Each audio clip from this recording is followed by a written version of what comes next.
అందుకని త్రిజగన్నుత శౌర్యలనామ దుర్వార కబంధ రాక్షస విరామ.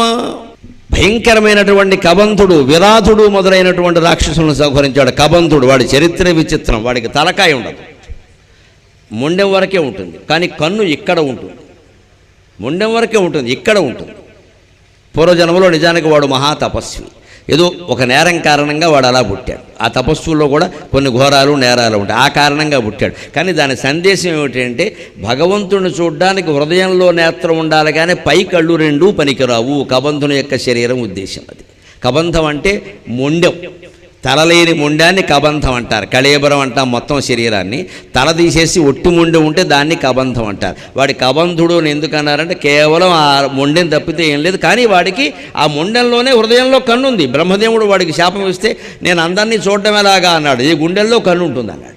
అక్కడి నుంచి తీసుకొని ఇక్కడ పెట్టాడు, అక్కడి నుంచి చూడమన్నాడు. అందుకే ఆ కబంధుడు రాముడి చేతిలో చనిపోయినప్పుడు కూడా రాముడికి రహస్యాలు చెప్పాడు. ఇబ్బంది పెట్టలేదు, నువ్వు ఫలానా చోటకెళ్ళు చేత దొరుకుతుంది అవన్నీ చెప్పాడు. రకరకాలుగా చెప్పాడు. రామలక్ష్మణులు ఇద్దరు పెద్దలు వాళ్ళిద్దరిని చేతులతో ఇలా లాగాడు. కానీ సీతాదేవి గురించిన జాడ చెప్పాడు వాడు. రాక్షసుడు జాడ చెప్పడం ఏంటి, చావు కోరుకుని వచ్చాడు వాడు.